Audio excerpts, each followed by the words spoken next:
السلام عليكم ورحمة الله وبركاته. النهاردة هنعمل مع بعض شاورمة اللحمة في البيت.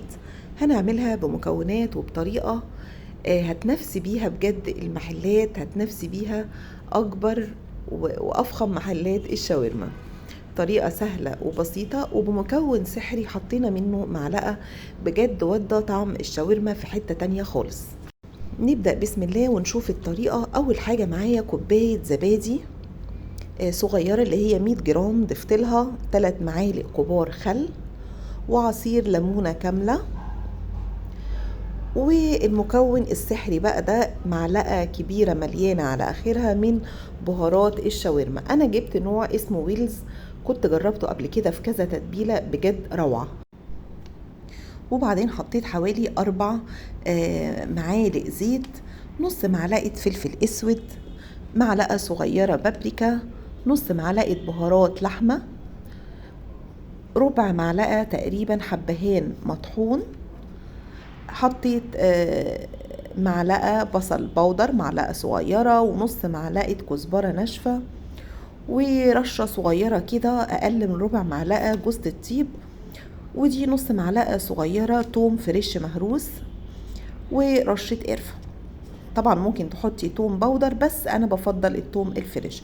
ودي معلقة صغيرة من السكر ورشة صغيرة من الكمون. والسكر هنا مكون مهم معانا جدا، بيدينا طعم حلو قوي قوي للشاورما. هنقلب المكونات دي كلها مع بعض، وبعدين هنضيف اللحمة. زي ما قلت لكم هو نص كيلو لحمة مفرومة، والتتبيلة دي بالمقادير دي لنص كيلو لحمة مفرومة. هنضيف اللحمة زي ما انتوا شايفين، هي فيها طبعا قطع بيضة، وده الجزار انت بتقولوا له شاورما بيقطعها لك بالشكل ده وبيسيب لك فيها قطعة بيضة كده. انا طبعا لا عملتها على النار لوحدها وبعدين ضفت اللحمة ولا الكلام ده، انا سايباها زي ما هي كده. بجد بتفرق قوي طعمها لما بتستوي مع الشاورما. وبقلب المكونات البهارات دي مع اللحمة، الخليط الجميل ده اللي ريحته في منتهى الجمال. واحطه في التلاجة اقل حاجة ساعة، انا سبته ساعة ونص. هنا هنعمل بقى صوص الطحينة او الصوص الطحينة بالزبادي اللي بيتعمل دايما جنب الشاورما. حطيت كوباية زبادي وقدها بالظبط طحينة خام، نفس الكمية تقريبا، وبقلبهم كويس. وبعدين بضيف الملح. الملح طبعا حسب الرغبة، عايزة تزوديه عايزة تقلليه براحتك. ملح وفلفل اسود وكمون، يعني رشة من كل نوع.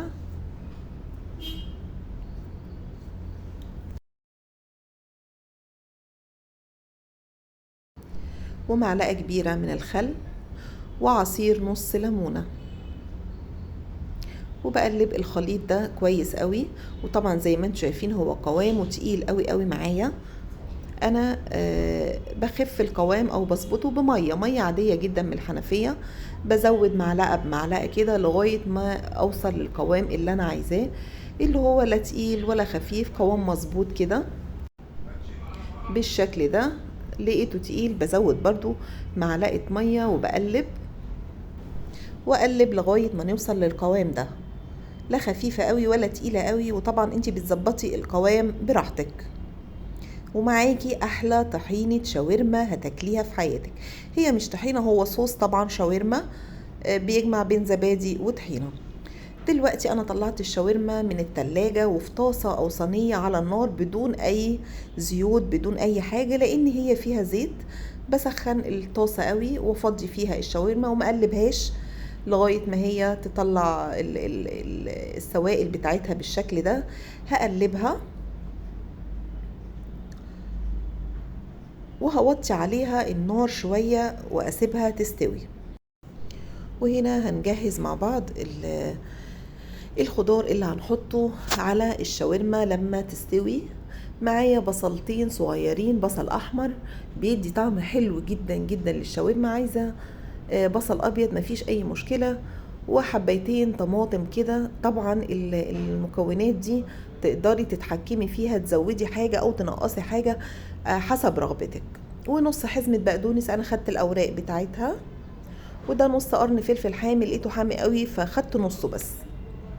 هنا الشاورما لسه بتستوي على النار، يعني هي دخلت في السوا وشربت السوائل بتاعتها. هنا انا هضيف لها بقى يعني ربع كوباية مية مغلية واسيبها تكمل سوا.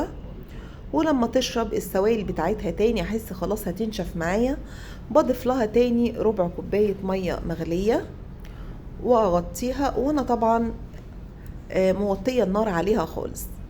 بكرر العملية دي لغاية ما الاقي اللحمة خلاص استوت معايا خالص، يعني مية بسيط كده مغلية وتشربها. ازود تاني، انا زودتها حوالي مرتين تقريبا.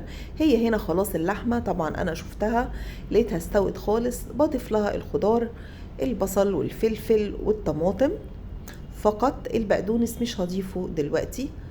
وبقلب الخضار ده معاها، بقلبه معاها بالشكل ده وبسيبه على النار يعني 3 دقايق كده، يدبل حاجة بسيطة، انا مش عايزاه يتهري.